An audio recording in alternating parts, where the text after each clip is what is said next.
কপালে লানত, যে কপাল আল্লাহকে সেজদা, লানত তোর কপালে, লানত বেটা, আল্লাহর লানত। আল্লাহ কোরআনে বলছে, ইবলিস তুই আমারে সেজদা দিলি না, তোর উপরে আমি আল্লাহর লানত কিয়ামত পর্যন্ত। কোরআন শরীফে। এই জন্য ছেলেরা মনে রাখো, খাও কোনো অসুবিধা নাই, খাও, পেশাব করো, পায়খানা করো, নারী দেখো, ছবি দেখো, জিনার ব্যভিচার দেখো, কিন্তু মনে রাখো ওই জিন্দেগি জানোয়ারের জিন্দেগি। সমাজ নষ্ট হয়ে যাবে, একদিন আপনার ঘর আক্রান্ত হবে। এই জন্য প্রত্যেকের সাধ্যমতো নিজেকে সাধারণ মানুষ, গ্রামের মানুষ এসব বললে হবে না, একেবারে দিন মজুর কুলি, ঠেলাওয়ালা, রিক্সাওয়ালাও তো নিজের সংসার বুঝে, সংসারের কিছু আসবাবপত্র ব্যবস্থা করে, তো এগুলো বুঝলাম না, ওইটা বুঝবেন না কেন? এই জন্য প্রত্যেকেই আন্তরিকভাবে নিজেদের মহল্লায়, নিজেদের সমাজে, নিজেদের ছেলেদেরকে কিভাবে নামাজি বানানো যায় ফিকির করে। এই দেখেন এখন অনেকগুলো ছেলে ঢুকছে, এদেরকে জিজ্ঞাসা করে দেখেন, মুসলমানের বাচ্চা নামাজ পড়ছো কি? জিজ্ঞাসা করে দেখেন এদের মা কোথায়, এদের বাবা কোথায়, এদের আল্লাহ কোথায়, এদের রাসূল কোথায়? জিজ্ঞাসা করেন, ইনসাফ করেন, বলেন যে বাবা এত বড় নির্লজ্জ কেমনে হল?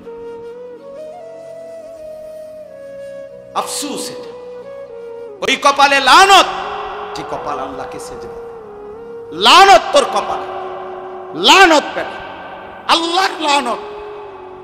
আল্লাহ কোরআনে বলছে, ইবলিস তুই আমারে সেজদা দিলি না, তোর উপরে আমি আল্লাহর লানত কিয়ামত পর্যন্ত। কোরআন শরীফে। এই জন্য ছেলেরা মনে রাখো, খাও কোনো অসুবিধা নাই, খাও, পেশাব করো, পায়খানা করো, নারী দেখো, ছবি দেখো, জিনার ব্যভিচার দেখো, কিন্তু মনে রাখো ওই জিন্দেগি জানোয়ারের জিন্দেগি, যে জিন্দেগি সেজদা করে না। ওই জীবন কুকুরের জীবন, যে জীবন আল্লাহর গোলামি করে। আল্লাহ আমাদেরকে বুঝ দান করেন, আল্লাহ আমাদেরকে মাফ করে দেন, আল্লাহ আমাদেরকে কবুল করে নেন। আমাদের ছেলেদেরকে ফিরাইতে হবে, আমাদের সন্তানদেরকে ফিরাইতে হবে। বাপ মারা যেভাবে খামখেয়ালি শুরু করছেন, এভাবে জাতি টিকবে না। হ্যাঁ, বেঁচে থাকবে কিন্তু মুসলিম পরিচয় থাকবে না। এমনি বাচ্চা থাকবো আর কি, এমনি খাইবো পড়বো আর কি, দুনিয়া ভোগ করবে আর কি, কিন্তু একদিন গোটা ফ্যামিলির থেকে ইমানের পরিচয় চলে যায়, কেউ আর চিনবে না আল্লাহ খোদা। কারণ এই যে ছেলেগুলো মনে করেন যে এক ওয়াক্ত নামাজ পড়ে না, সারা দিন রাত মোবাইলে নারী ছবি দেখে, তো আগামী 20 বছর পরে এদের জেনারেশন, এদের সন্তান, এরা বিবাহ শাদী করলে তার ফুতে তার জি কি শিখবে? কথা বলেন না ভাই, কি শিখবে? তার কাছ থেকে কি জানবে সে? আল্লাহ আমাদেরকে মাফ করে দেন, আল্লাহ তাআলা আপনাদেরকে কবুল করে নেন। আমরা আপনাদেরকে মহব্বত করি। এই গ্রামে আমাদের অনেক স্মৃতি আছে, মনিরের সাথে আমার অনেক বেশি সম্পর্ক, আরো অনেকেই, আপনাদের অনেককেই আমি চোখে চিনি, মুখে চিনি। আল্লাহ তাআলা সবাইকে কবুল করেন। আজকের এই মজলিস আল্লাহ তাআলা কবুল করে নেন। আল্লাহ তাআলা আপনাদের প্রত্যেককে ঈমান আমলের জিন্দেগি দান করেন। একজন মুরব্বী জিম্মাদারি নেন যে আমি আমার নাতিরে উঠাবো। আমি তো আলহামদুলিল্লাহ আমার 7 বছরের বাচ্চাকে প্রতিদিন ফজরের নামাজের জন্য আমি দাঁড়ানো থাকি, উঠাই, এরপরে মসজিদে। আজকে সকালেও আরে একবার উঠাইয়া বসাইছি, আবার আমি ওযু করে এসে দেখি আবার শুয়ে গেছে। বলছি না আব্বা ওঠো, আবার আব্বা ওযু করে আসো, নামাজ পড়ে আবার শুইও, আজকে আব্বা শুক্রবার, অসুবিধা নাই, ঘুমাইতে পারবা। এক এক সময় এক একটা বলে উঠাইতে হবে আমার, এটা আমার জিম্মা। চেষ্টা করলে সম্ভব। 1000 বার বললে, বারবার বললে, আরে প্রয়োজনে যদি একটা বাপ তার সন্তানকে নামাজি বানানোর জন্য চোখের পানি ফেলে, তাইলেও সেই চোখের পানি আল্লাহর কাছে দামি হবে, দামি হবে। এজন্য সবাই মিলে আমার কাজল ভাই, আমি আপনার কাছেও অনুরোধ করি, আপনি তো বুঝমান মানুষ, মহব্বত করেন আমাদেরকে। আমরা যে কয়জন বাবা ভাই আছেন, আপনাদের এই আপনারা বসেন, দায়িত্ব নেন, একজন একজন, দুইজন দুইজন, ছেলেদেরকে উৎসাহিত করেন, আলাদা দাওয়াত দিয়া মহল্লার ছেলেদের সাথে কথা বলেন যে বাবা আসলে কি করতে চাচ্ছ, কেন নামাজ পড়বা না, আল্লাহর সাথে তোমাদের রাগটা কিসের, এটা জিজ্ঞান ছেলেদেরকে। ফিকির করেন, দেখবেন একজন ছেলে, দুইজন ছেলেই নামাজ পড়ুক, 10 জনই পড়ুক, একজন হুজুরের বক্তব্য দিয়া আমনে একজন বক্তারে আনছেন আর একজন বক্তা বয়ান করলে এই সমাজ সবাই এক কথায় নামাজি হয়ে যাবে না, সবাই এক কথায় হবে না। সম্মিলিত প্রচেষ্টা, উদ্যোগ জরুরি। রাসূলুল্লাহ সাল্লাল্লাহু আলাইহি ওয়াসাল্লাম 23 বছরে যে দাওয়াত দিছেন মানুষকে, সাহাবায়ে কেরাম যারা নবীর হাতে কালেমা পড়ছেন তারা দাওয়াত দিছেন, কথা কয় না, না আগে শুধু নবীজি একাই দিছে। তো উনারা সহ নবীজির কার্যক্রমটাকে আগায় নিতে সহযোগিতা করছে কিনা বল। আমার কাছে কিতাব আছে স্পষ্ট, রাসূলুল্লাহ সাল্লাল্লাহু আলাইহি ওয়াসাল্লাম প্রথম আবু বকর সিদ্দিককে কালেমা পড়াইছে নাকি এই বাহিরে, ঘরের বাহিরে। আবু বকর সিদ্দিক রাদিয়াল্লাহু তাআলা আনহু পরবর্তী 15 দিনের ভিতরে 6 জন বিখ্যাত সাহাবীকে উনি রাসূলুল্লাহ সাল্লাল্লাহু আলাইহি ওয়াসাল্লামের কাছে বুঝাইয়া আইনা কালেমা পড়ে মুসলমান। তাহলে এটা বুঝতে হবে, এটা বুঝতে হবে। হুজুর আমনে আইয়া কইয়া যান, সব বুড়া মানুষ অনেক আছে, মাঝ বয়সী অনেক আছে, হুজুর বেডিটি বেশি খারাপ, আমনে গদ্দুর কইয়া যান। হ্যাঁ হুজুর বুড়া মানুষ খুব খারাপ, আমনে গদ্দুর কইয়া যান। আমি গদ্দুর কইয়া যাই, এটা লাজন পানি থুঁ দাও না, এটা তাবিজ আর কি। একজনে বললে হবে না, সবাই মিলে কি নিতে হবে, উদ্যোগ নিতে হবে, সবাই উদ্যোগ নিতে হবে। আল্লাহ তাআলা তৌফিক দান করেন, আল্লাহ মাফ করে দেন।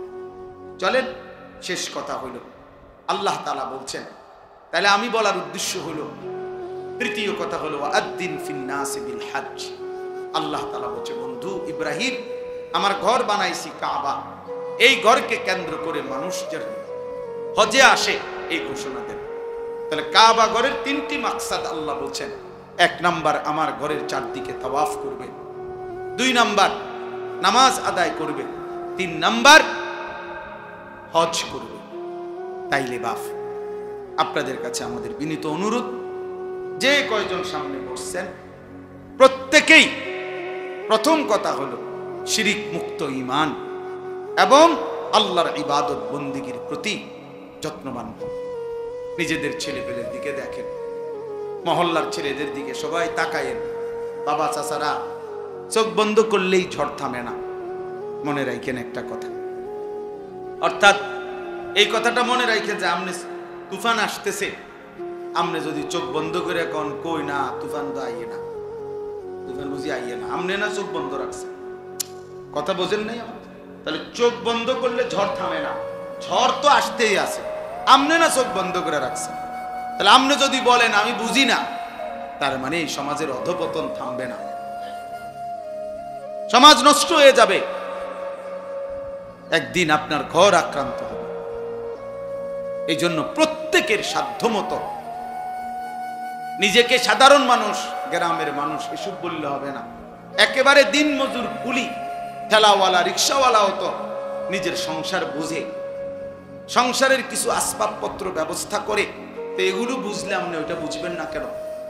এই জন্য প্রত্যেকেই আন্তরিকভাবে নিজেদের মহল্লায়, নিজেদের সমাজে, নিজেদের ছেলেদেরকে কিভাবে নামাজি বানানো যায় ফিকির করে। এই দেখেন এখন অনেকগুলো ছেলে ঢুকছে, এদেরকে জিজ্ঞাসা করে দেখেন, মুসলমানের বাচ্চা নামাজ পড়ছো কি?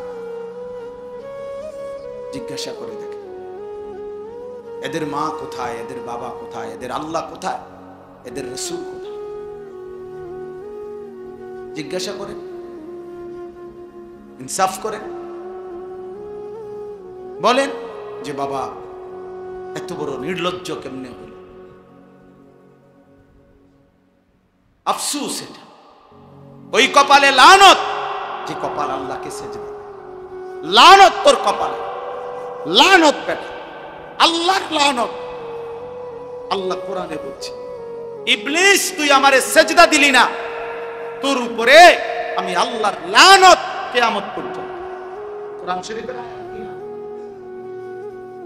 এই জন্য ছেলেরা মনে রাখো, খাও কোনো অসুবিধা নাই, খাও, পেশাব করো, পায়খানা করো, নারী দেখো, ছবি দেখো, জিনার ব্যভিচার দেখো, কিন্তু মনে রাখো ওই জিন্দিগি জানোয়ারের জিন্দিগি, যে জিন্দিগি সেজদা করে না। ওই জীবন কুকুরের জীবন, যে জীবন আল্লাহর গোলামি করে। আল্লাহ আমাদেরকে বুঝ দান করে, আল্লাহ আমাদেরকে মাফ করে দেন, আল্লাহ আমাদেরকে কবুল করে নেন। আমাদের ছেলেদেরকে ফিরাইতে হবে, আমাদের সন্তানদেরকে ফিরাইতে হবে। বাপ মারা যেভাবে খামখেয়ালি শুরু করছেন, এভাবে জাতি টিকবে না। হ্যাঁ, বেঁচে থাকবে কিন্তু মুসলিম পরিচয় থাকবে না।